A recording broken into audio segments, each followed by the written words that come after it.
Hello, this is Ross Bliley from the podcast Pigskin Tales. This podcast is sponsored by Sterling Soap Company. With products sold throughout 41 locations around the globe, Sterling Soap Company has a unique assortment of products to choose from for your loved one for the holidays. Handmade artisan soaps created by Roderick and Amanda Lovin since 2012, these products are affordable and provide great value. Act now and save on your shipping costs. If you purchase $75 or more, your shipping cost is free in the United States. Shop now online at sterlingsoap.com.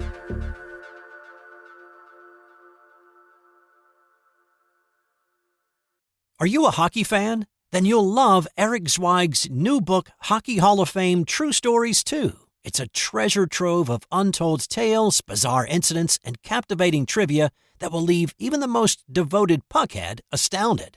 The intense rivalries, epic showdowns, and historic clashes that shaped the NHL's early years, it's all in there. Zweig uncovers the true stories that helped shape the sport, ensuring that you will never look at hockey the same way again. Check out Hockey Hall of Fame True Stories 2 on Amazon or wherever fine books are sold.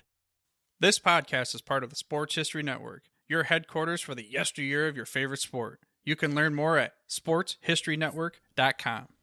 Hello, weightlifting fans and sports fans. Welcome to another edition of No Nonsense Old School Weightlifting History.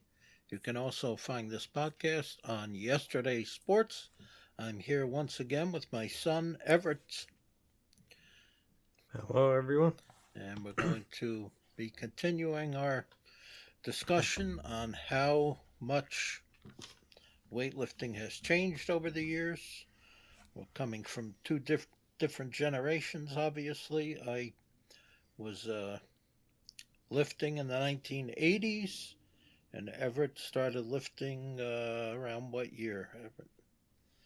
Maybe roughly around 2010. Started around 2010, but most of my experience is within the past 5 years. Right. So I'm very involved in the current era of weightlifting. Okay, so we'll start with the difference in weightlifting singlets. The I guess call it I don't know. You can't really call it a uniform, but the outfit or the clothes, the clothing, the rule changes that lifters are now wearing in competition compared to what lifters were wearing back in my time. So back in the 1980s, the Adidas weightlifting singlet was the most popular weightlifting singlet, and at that time I tried to find out what exactly they were called, what type of singlet. I found something, I'm not sure this is even correct, that it was called a Borat, B-O-R-A-T, weightlifting singlet. And these were the type of singlets that pretty much everyone wore in the 1970s and 1980s, where the entire thigh was exposed, and I kind of liked that. I thought it gave it a more athletic look, and even though this isn't bodybuilding, it was always nice to see the muscular development of a lifter's legs. Some guys had incredibly massive legs. You could see which guys were very proficient in the squat, and I just thought it gave it a more athletic look, that type of weightlifting singlet. And it's kind of a very sort of a different, not very different, but a sort of a different singlet from a wrestling singlet. Yes. Yeah, it was well, now what they're wearing now is probably more comparable to a wrestling singlet. Yeah, more similar, I would say. Right. So I think it was around the mid 1990s when they started to switch over. I think it was probably around 1994 World Championships. I remember watching some video footage, 1994 World Championships, and you would see a lot of the guys were still wearing the traditional singlet that I was talking about, but some guys they came out with a new type of singlet where it came down to pretty much, it would pretty much cover your entire thigh. Well, at least like, halfway down to the knee or so. Right. And I think the other big difference is the chest as well. Right. Those older singlets, they showed quite a lot of the upper body. Yes. I think, some guys would wear a t-shirt underneath that, which was allowed. That's true. The upper part of the singlet is different now. I think that's a big difference because now it covers much more of the upper body. Which being from the era where we wore that type of lifting singlet that I described, that's what I'm used to. So that's kind of what I prefer. I would prefer to see that because I just thought it gave it a more athletic look. I thought it was nice to see, someone's musculature. Those singlets definitely had a very particular aesthetic to them. Yeah. And I mean, just as with all Adidas things too, their trademark is the 3 stripes, and they have the 3 stripes down the sides of the singlets. They were just very sharp looking for sure. Right. And I think the one thing I could understand about the singlet that they went to, they probably by the late 1990s, early 2000s, that was pretty much what everyone was wearing now, was the one that went down to, like you said, at least mid-thigh. Yeah. One problem we did have back in my day with those lifting singlets where your entire thigh was exposed is that the bar, there was a lot of friction with the bar, rubbing against the thigh. Now, if you're lifting with correct technique, the bar is going to brush your thighs. So we had a lot of problems with that because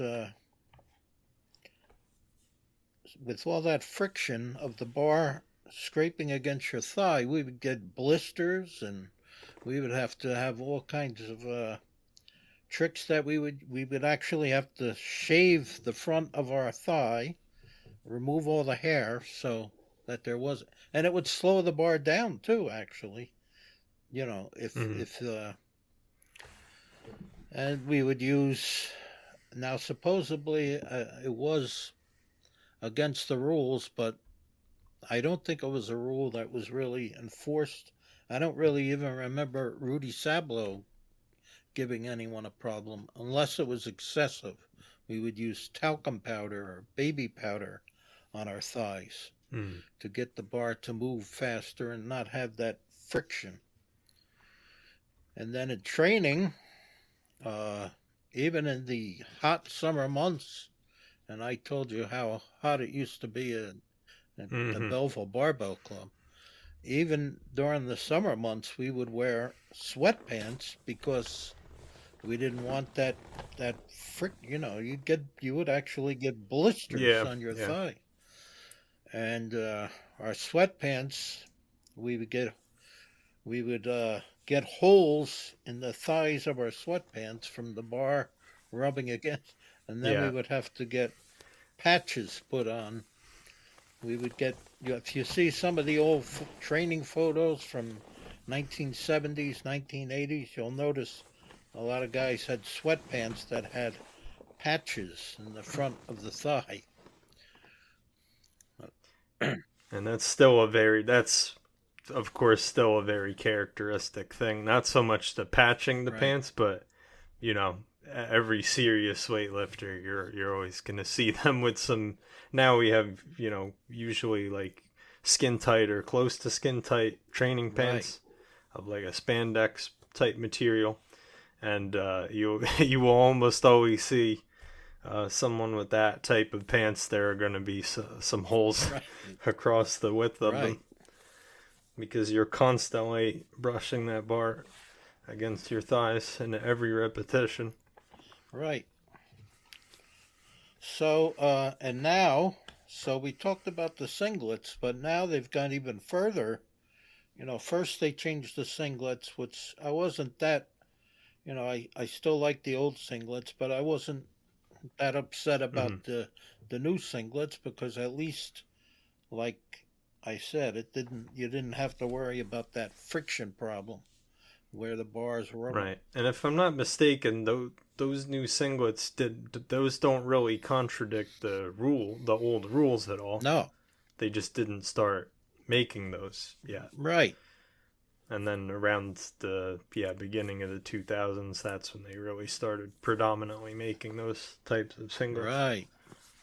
But then they went even further, where now it's to the point where you said you know more about it than I do. You don't even have to have any of your. Yeah, now the rules themselves are different. Right. Now. You don't. For the attire. You don't have to have any of your leg exposed. No, which, as you talked about previously, incidentally, you did have to have that. Yes, I mentioned that. In your time. I mentioned that rule where Rudy Sablo told me your socks cannot be touching your knee sleeves. There had to be some space in between. And now you can just cover your entire leg. Yeah. And now you can have a singlet with, and you'll see this every now and again, you can have a singlet where it's coming down most to the thigh, very long socks on, and then knee sleeves basically over top of those to where none of the leg is shown. Right, and none of that would have been. And that is now allowed. None of that would have been allowed during the time I was lifting, and I don't really like it. I don't think it looks athletic at all. It kind of makes me feel like, you know, it looks like they're doing a workout. But now you say they can even wear long sleeve shirt as long as they're skin tight. Yeah. This is also a big difference rule wise, and I think this is not very common to see this, but yeah, you can even wear long sleeve. You still have to, mind you, all of this still includes a singlet has to be worn over top of any of this that we're talking about. But you can wear it long sleeve. It has to be perfectly skin tight though, and you very rarely will see anyone do this. But you're allowed to wear that now. But they are strict about it. I've seen it before where someone will be wearing a long sleeve that's quite tight, but it's pretty tight, but not like perfectly skin tight like I was talking about before, like a really tight spandex. This shirt I'm wearing now is kind of a good example of this, where it's like, it's not entirely skin tight. It is that type of material. But it's not perfectly skin tight. So I've seen that before where someone will be wearing something just a bit loose, and they are very strict about it. You will get called for that if it's not entirely skin tight, so that they can still see, the judges can still see the elbow lockout. Right. And so I think you used the right word before when you said aesthetic. Yeah, aesthetic, yeah. It had a more aesthetic look. Very different aesthetic. I won't agree that it doesn't look athletic anymore. I think it does only because it is very tight clothing. And you can still kind of see the definition of their physique through it. But it is definitely an extremely different look than it was back then. I'm pretty neutral, I would say, about one or the other. I think it doesn't. As far as from a rule standpoint and a performance standpoint, I think it makes no real difference.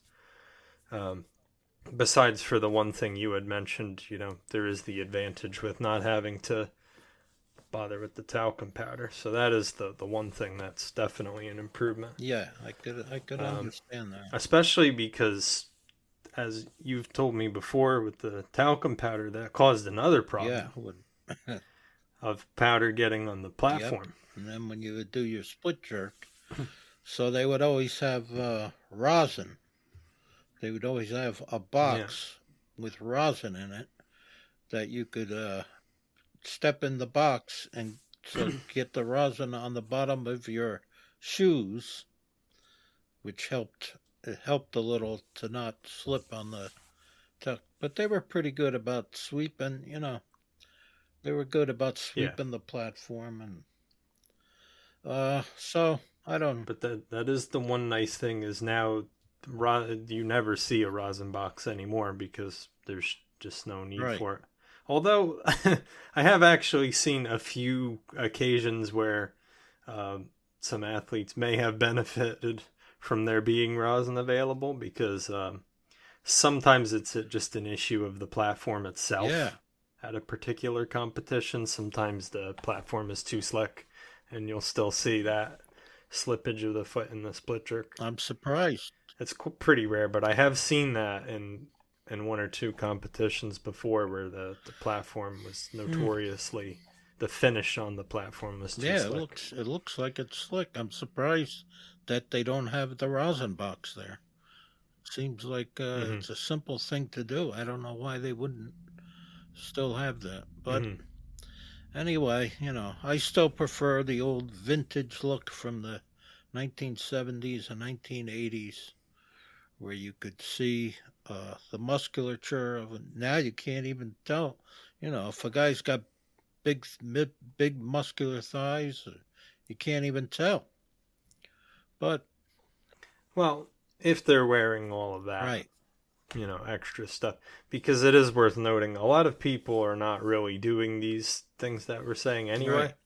Of course, this singlet's still covering partway down the thigh, but I think to me, the real defining feature of if somebody has extremely developed quads is the lower part of the quad, or the two heads of the quadricep end near the knee. I think if you distinctly see the two heads of the quadricep down there at the knee when they're not flexing it, like that to me is kind of the hallmark of having extremely big quads, is when that's noticeable and you're not even flexing. Right. I guess. And you still see that with these types of singlets. I guess, two examples I could think of guys that had almost like a bodybuilding type of build was David Riegert and Anatoly Pisarenko.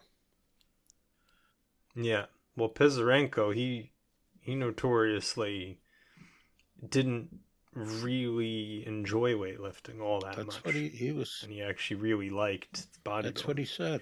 Yeah. But there wasn't really any competitive bodybuilding in the Soviet Union, so he went into weightlifting. Right. Yeah. So we could also talk about the difference in the weightlifting shoes. Yeah. Yeah. That's a good topic coming off talking about the rosin box. Right. Well, I told you the story about when I first started. My first competition was I pretty much started Olympic weightlifting in 1981. And I didn't have lifting shoes. I went in there with a pair of sneakers, and the guys that were helping me, coaching me, said you got to get lifting shoes. You can't do Olympic lifting in sneakers. So I went on a search for weightlifting shoes.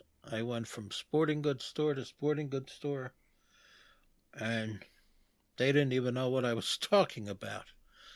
1981, the sporting goods stores here in the U.S., they didn't even have any clue what a weightlifting shoe was. The only store that you could actually get weightlifting shoes was Wonder Health Foods in Bloomfield, New Jersey. They were a well-known equipment supplier and supplement supplier, and you could actually get probably the most popular shoe at that time, at least in the U.S., was the blue suede Adidas weightlifting shoe. Mm-hmm. And you could get those at Wonder Health Food, but they didn't have, they had a limited supply, and I did not have, my foot was and still is relatively small. I only wear like an 8.5, or maybe at that time it was only an 8.5, and they didn't have those. So I couldn't. Those are amazing looking shoes too, by the way. I love the appearance of the suede shoe. Another very vintage piece of equipment. Yeah. So my first competition, I still did not have a pair of weightlifting shoes going into my first competition. So I borrowed a teammate's, I forget, maybe he wasn't competing that day.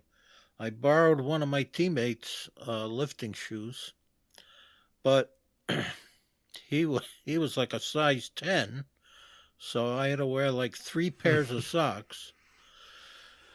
I eventually found I think it was in a weightlifting magazine, maybe IOL, International Olympic Lifting magazine. They had an ad in there. What you did was you made a tracing of your foot on a piece of paper and sent it into them, and they would make you a shoe. Rydell, I think you remember those shoes. They were black with red. Yep. Mm-hmm.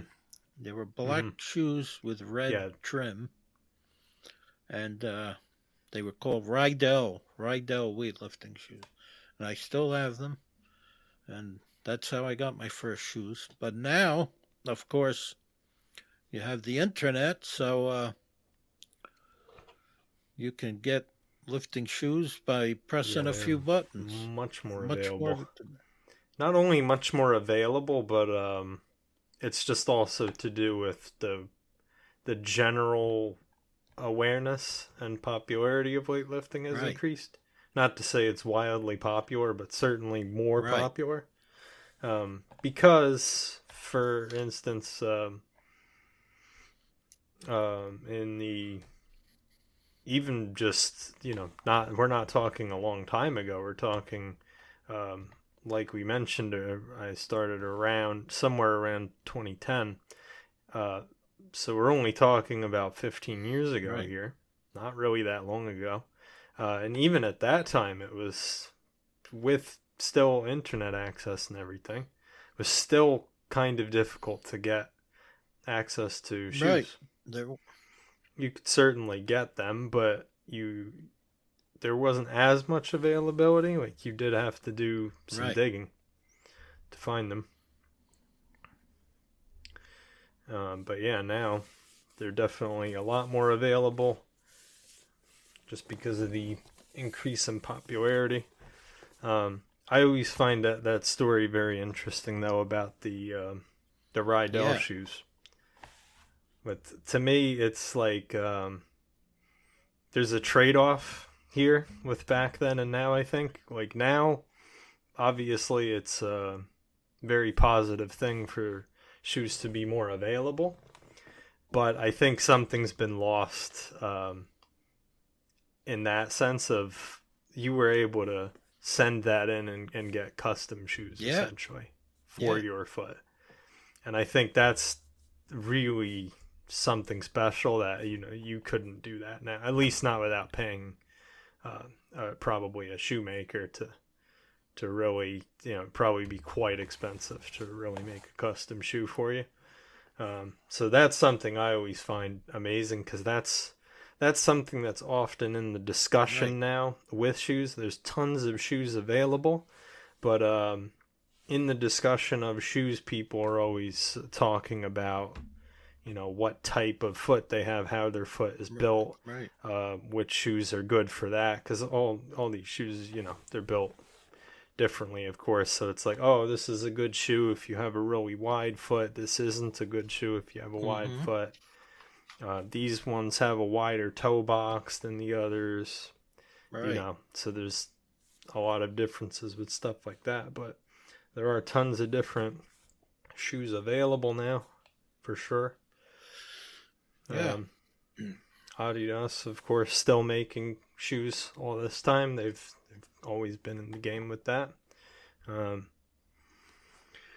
Probably the most famous modern shoe, I would say, is the Nikes, the Nike Romaleos, which, to my understanding, the very first pair of Romaleos was not very liked, but it was the Romaleo 2s. That was kind of like the first modern shoe that everybody absolutely loved, and you can't get them anymore. They're several generations on now, and they're not the same as the second generation, and those are a very coveted shoe. To this day, a lot of people consider those to be the greatest weightlifting shoe ever made, and they're very hard to find and very expensive if you can find them, but there are tons of lifters out there who still absolutely swear by those, and they will hunt them down. So, and now there's guys, but now you have tons of different shoes available, but a lot of people still consider that to be the best one ever made. Wow. And now there's guys that wear for the, I guess mainly for the split jerk, they'll wear two different shoes. They'll wear one type of shoe on one foot and one type on the other foot. Well, it's not two different shoes, it'll be the same shoe, but from two different colors of the same shoe. Well, why? So in other words, it's just an aesthetics thing, which I actually don't care for it at all, personally. I thought there was actually some people are into it, but I think a lot of people don't care for it. I definitely don't. I thought there was actually a reason for it, other than no. No, so let's say you bought so I guess a common example of this now is there's a fairly new shoe. That's the Liu Xiaojun brand. He has a brand of some equipment with his name as the brand Liu Xiaojun, and they have weightlifting shoes they're considered to be pretty good, and there are a lot of elite lifters using them and still using them now after a few years of them being out. So that does show you they are a good shoe. But this is just one example of, they make a pair of them that's gold colored, which is kind of like an homage to Lou himself, because he always famously wore a gold pair of shoes. So they have that gold pair, and then they also have a silver pair. So that's like one example that people will frequently do, is they'll have basically bought a gold pair and a silver pair, and they'll wear one of each color. But yeah, it's not a difference of two different kinds of shoes. It's just purely a thing for looks. I didn't know that. I thought that. Which I don't really like. No. I don't think it I don't like it either. But we could next time we come on, I didn't think of it. I'll go up into the attic and get those black Rydell shoes, and I'll show them. Neat, yeah. And then lifting belts too, right? Yeah, belts have changed quite a bit. The Bulgarian belt that I passed down to you. Yeah, too bad I don't have that here. Yeah, I could show you could that show as that well. next time. I have that at the home gym. That became a very popular belt. I'll try to explain it. The belt, the Bulgarians started wearing a belt where the buckle was not in the front the problem with having the old belts, most of these old belts from the 70s, they had a very big buckle, and it would buckle in the front. Mm-hmm. And a lot of times, if you pulled the bar really high, you would actually hit the buckle with the bar. Mm-hmm. So the Bulgarians came up with a belt, and the Soviets had a different kind of belt too, but it was not like this Bulgarian belt where you could actually the buckle was almost not quite on the side, but it definitely was not in the front. It's just a bit off center. That you're not going to hit it, and it's only a little bit, but it's enough to where when you're keeping that bar close into you don't hit the buckle. And I still like you said, I have that belt, and I use that belt still in training. And I'll tell you one thing with leather: you cannot go wrong with a leather belt, an old school leather belt, because they just last forever. It is so durable, and yeah, just fantastic. That belt has to be at least 40 years old. Yeah, and it's been used. It's been trained in for most of that time, and it's fine. We'll have to show it next time, man. Obviously showing its age, but it is nowhere near breaking. Now, I don't even know if you could get one of those. Highly unlikely. No, I don't think those highly are made unlikely anymore. You could even get one. And that's another thing I had to get from a lifting magazine. You couldn't just walk into a sporting goods store and get. I had to get that from, I think, the same lifting magazine, IOL. It was called International Olympic Lifter Magazine. Mm-hmm. And they would have ads in there. And I got the Adidas lifting singlet from an ad. Those, when they first came out, the only guy that had them, the guy's name was Wally Pullum, and he was from England. So you would have to go to the bank and get a bank draft, because the money exchange is different. It was a very complicated procedure, and you would have to mail in this. You would have to go to a bank, get the money exchange. I think it was called a money draft. You'd have to send it to this guy Wally in England. And so everything was so hard to get then. The belt, the lifting singlet, the shoes, they were not easy to get. Oh, this is a good time to mention as well. You wanted to tell the story as well about there was one other way of getting equipment. Trading. Trade. There was a lot of trade. Well, I never experienced it. I'm talking about an international competition. An international competition, the Soviets, I'm sure it wasn't just the Soviets, but it was mainly the Soviets and the U.S. lifters would do a lot of trading. Now, the Soviets wore these lifting shoes. I don't know what they were called, but they were usually a red. Trying to remember, were they white with? They were either white with red trim, or they were. I think they were white and red. I think red with white trim. They were white and red shoes, and those seemed like the most popular shoe that the Soviets wore, at least definitely. Yeah, I imagine that was just like produced for their team. It seemed like it, yeah. It seemed like it, yeah. And those shoes were very popular. So the U.S. lifters would trade with the Russian lifters. They would give them the shoes. The U.S. lifters would get the shoes and the belts. Those were the two big things: the shoes and the belts. They would get from the Soviet lifters, and in exchange, the Soviets usually wanted designer jeans. At that time, designer jeans were a big thing. Trying to remember some like Jordan. I don't know if they were getting them for family, because I don't think any of these lifters could have possibly fit in those designer jeans with the. No, I mean they were probably as buying gifts them for specifically to right. make trades They with. were Yeah. trading, and they had like Jordache. Jordache was a designer Dean.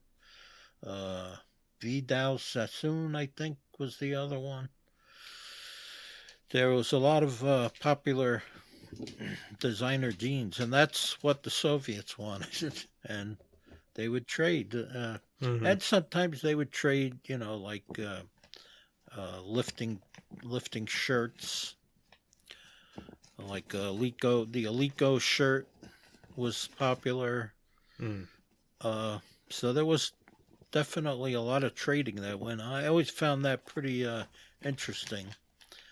That and Yeah. even though there was the Cold War was going on at that time, but it had nothing to do with the athletes. The Yeah. athletes got along Yeah. pretty well, even though That's what you always find even today with any kind of conflict. When you look at a setting like that, it's you know, it's kind of encouraging to see in a way. It reminds you that this has nothing to do right, with the common people of either of these countries. They have nothing against each other. It's just government against yep, government, really. and it's You know, it's nice to see that when the people of those nations, you know, are just they getting did along get fine. along pretty well. I mean, even though there was a language barrier, of course, they always got Yeah, along well, and but there's no no, hostility not at between all, them, no hostility. which is nice to And see. I won't go into even though it's kind of off topic. I'll just mention it because we're talking about the Cold War. The Cold War was responsible Mm. for politics. 1980 and 1984 Olympics were both, basically Yeah, destroyed yeah, because of political nonsense and boycotts. 1980 was boycotted by the US, and then 1984 was boycotted by the Soviet bloc countries. So, yes, the trading was. I used to love to hear the stories about the trading that went on. yeah, yeah. So, moving on to another rule change. I looked it up the best I could find. This rule change came about from what I could research. 1991, they eliminated fourth attempts in competition. Mm-hmm. Fourth attempt, a lot of people probably wouldn't even know what I'm talking about because that's like 35 years ago. 35 years ago, Mm-hmm. up until 35 years ago, you were allowed a fourth attempt if it was for a record. I don't remember if that was, I think it was only for international I can't remember. Mm. I could be wrong. I Like would if you were imagine going so. for no, actually nationals, in the nationals, the U.S. nationals, Well, a if you were U.S. going to record, break, let's say if you're in right? the U.S., if you're going to break an If you were going American to record, break, yeah. Now, yeah, important distinction though, these fourth attempts, they were only for yes, the they didn't. record. So anything that you made in that did It not didn't count count toward the toward the total. total. So you could have missed your third attempt, and wound up placing, because you missed your third attempt clean and jerk, you could have wound up getting a silver instead of a gold. But then you could actually ask for a fourth attempt. You could go up like 1 kilo. Sometimes they would even only go up half a kilo, and they'd go for a record. Mm-hmm. And I always thought it made it a lot more entertaining. People want to see records broken. And I Yeah. don't know why they did away with it, other than maybe they felt like it was making the competitions too long. But I always felt like the fans, Yeah, the I'm not. fans I'm not loved it. The sure. fans absolutely loved seeing fourth attempts. Yeah, I think there's a bit of a. There's definitely been a cultural change, and maybe the removal of the fourth attempt was more of a cause of that cultural change than it was because of that. I think, a chicken or the egg situation here. I feel like the cultural change is partially because of that being removed. Could be.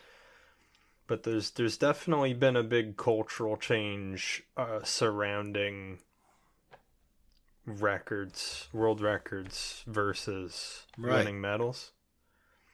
I think there was a lot more emphasis back then on striving to break world records than there is now. Whereas now obviously the people that are capable of breaking world records, they are obviously still interested in doing that. And records are still reasonably frequently broken. But they are way more focused on just winning medals now. There's been a big shift in focus there. And I think part of that comes from the differences in Olympic qualification also. As we've talked about before, when we talked about weight classes, a lot has changed with the way the competition is run in the Olympics and the qualification for it. I think that's part of it as well. Is it's so difficult to qualify for the Olympics that you're just very focused on winning competitions above all else to get qualification points. And then especially at the Olympics, it's the main focus is just to win. Yeah, because now they don't take as many athletes. Take the risk to go. They don't take as many athletes now. Before you had a whole team. You had for the U.S. just for the U.S. for example, in 1984 Olympics, they took 9 weightlifters and 2 alternates. So they took 11 weightlifters to the 1984 Olympics. Now forget it. They're not coming anywhere near. What do they take now? Maybe 5 or 6? I don't remember exactly. I want to say I think at most it's 6, because I think it's 3 men, 3 women. I'm trying to think. It might even be only 2 of each. I think it's 3 of each. That's slipping my mind for some reason, but I think it's 3 of each. So 6, down from 11.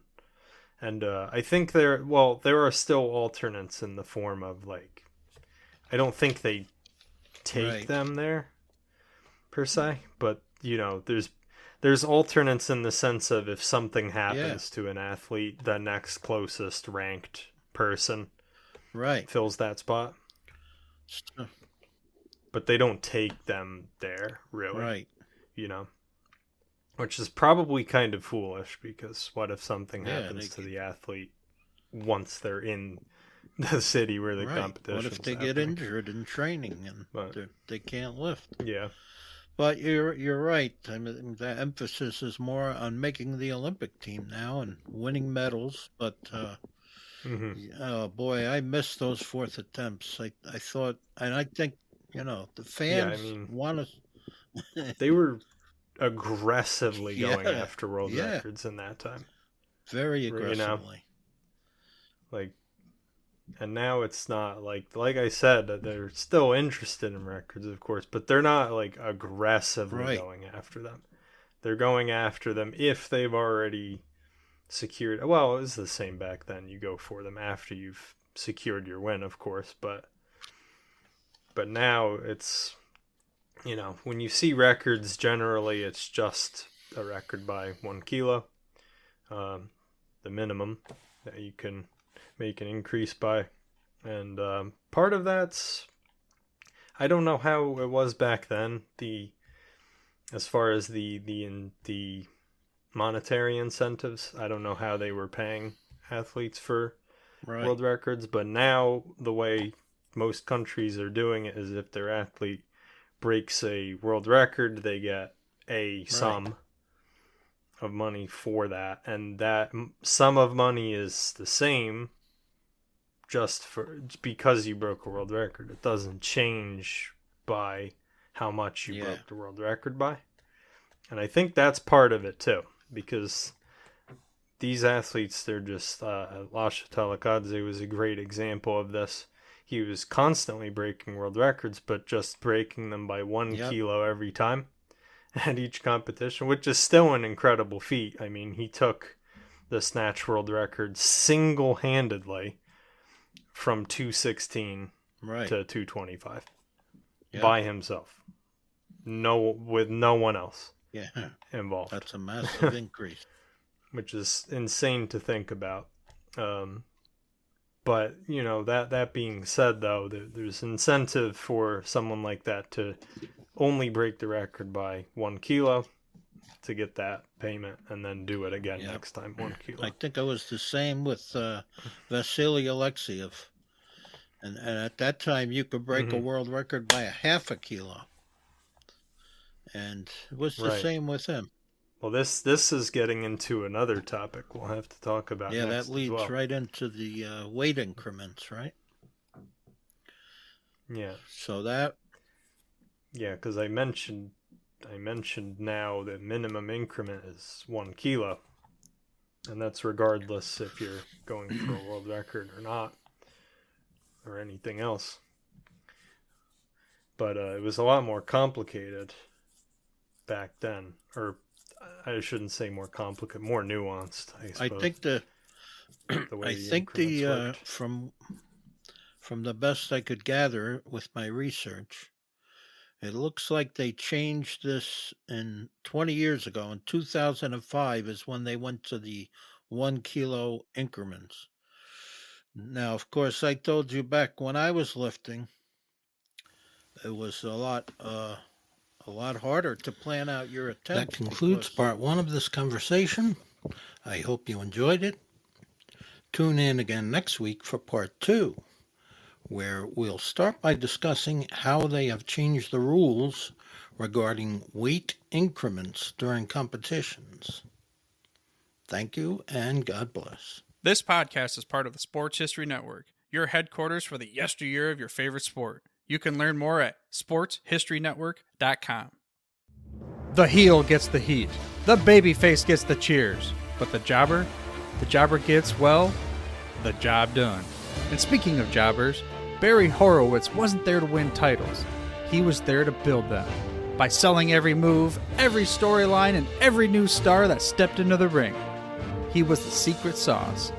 And now, he's the headline in his new book titled Wrestling is My Gimmick, My Life on the Wrong Side of the 3 Count. This memoir is a deep dive into wrestling's most underrated position and the man who made it an art form. Whether you're a fan of wrestling, a fan of sports history, or just love a great story, this book is for you. Again, that's Wrestling is My Gimmick by Barry Horowitz. Grab your copy today before the count strikes 3.